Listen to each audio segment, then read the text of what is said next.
Hello student, welcome back to my YouTube channel. आज physics के chapter में अगला अध्ययन करते हैं समतल दर्पण द्वारा बने प्रतिबिंब की विशेषता। समतल दर्पण के द्वारा जो प्रतिबिंब बनती है उसकी विशेषता हम पढ़ते हैं। समतल दर्पण कहते किसे हैं? जैसे कि हम लोग के घर में, आप लोगों के घर में मिरर रहता है, जैसे कि दर्पण कहते हैं, वही एक समतल दर्पण हुआ। उसकी खास विशेषताएं क्या है उसके बारे में अध्ययन करते हैं आज। तो पॉइंट नंबर 1, यह प्रतिबिंब काल्पनिक होता है और इसे पर्दे पर नहीं उतारा जा सकता है। यह प्रतिबिंब सीधा होता है, वस्तु के समान आकार का होता है। प्रतिबिंब समतल दर्पण के उतने ही पीछे होता है। जैसे कि दर्पण से 1 फीट या 2 गज की दूरी पर हम खड़े हैं, तो समतल से जितनी दूरी पे हम खड़े हैं या आप खड़े हैं उतनी ही दूरी पीछे समतल दर्पण के पीछे उसका प्रतिबिंब बनेगा, जितनी वस्तु दर्पण सामने होती है। यह पार्श्व विपरिवर्तित होता है। प्रतिबिंब का विपरिवर्तन एवं पार्श्व विपरिवर्तन, इसके बारे में देखते हैं। विपरिवर्तन वह धागा जिसके कारण किसी वस्तु प्रतिबिंब क्षैतिज अक्ष के परितः 180 डिग्री के कोण पर घूम जाता है। फलस्वरूप उस वस्तु के ऊपरी भाग का प्रतिबिंब निचले भाग में तथा निचले भाग का प्रतिबिंब ऊपरी भाग में बनता है।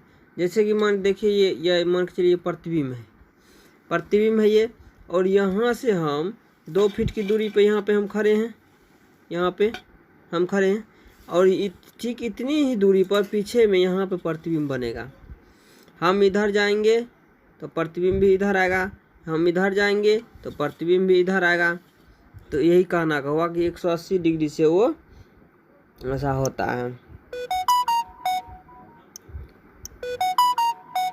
अब आगे देखते हैं पार्श्व विपरिवर्तन।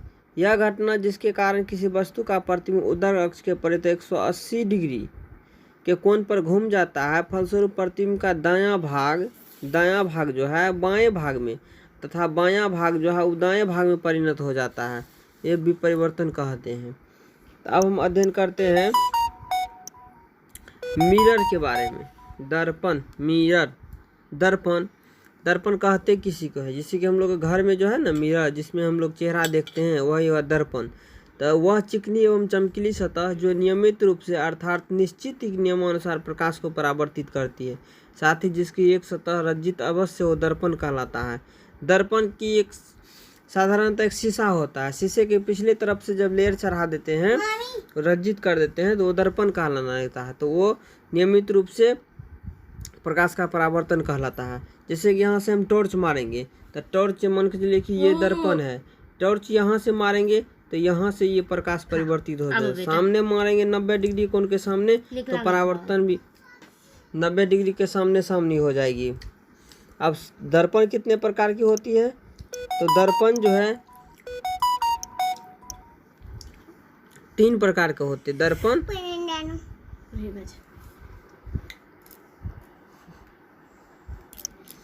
समतल दर्पण कितने प्रकार होते हैं? 3 प्रकार के होते हैं।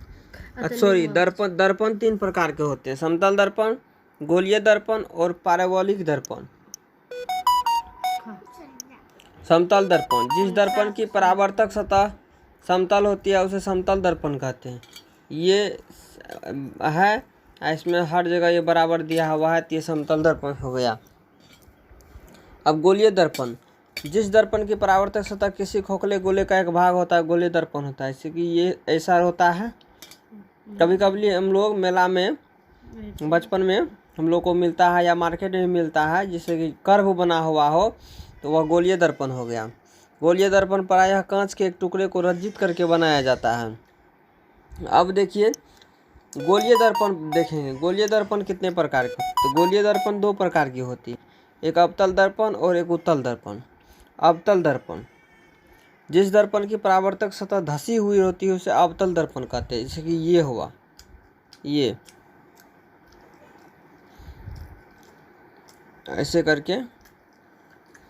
ऐसे करके होगा तो इस पर से परावर्तन होगा। तो ये जो है आपका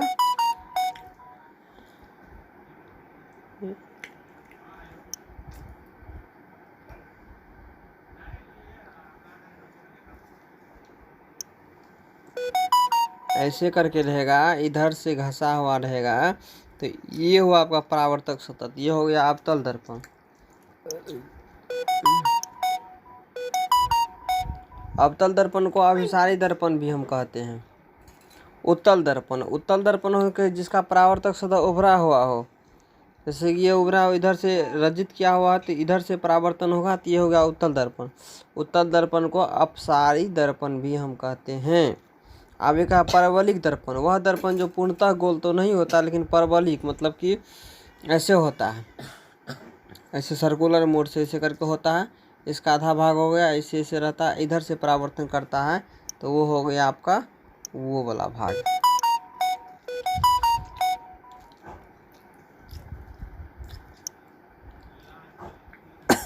अब अगली कक्षा में हम पढ़ेंगे गोलीय दर्पण से संबंधित जो भी पॉइंट होता है, गोलीय दर्पण संबंधित विभिन्न जो पद होता है उसके बारे में अध्ययन करेंगे।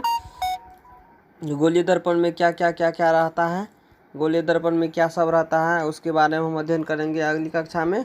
तब तक के लिए इस कक्षा को, इस वीडियो को यहीं ख़त्म करते हैं। यदि आप मेरे चैनल पे नए हैं तो चैनल को सब्सक्राइब कर दीजिए। वीडियो आपको कैसा लगा कमेंट बॉक्स में ज़रूर बताइए। वीडियो को लाइक कीजिए और अपने दोस्तों के साथ शेयर कीजिए वीडियो को।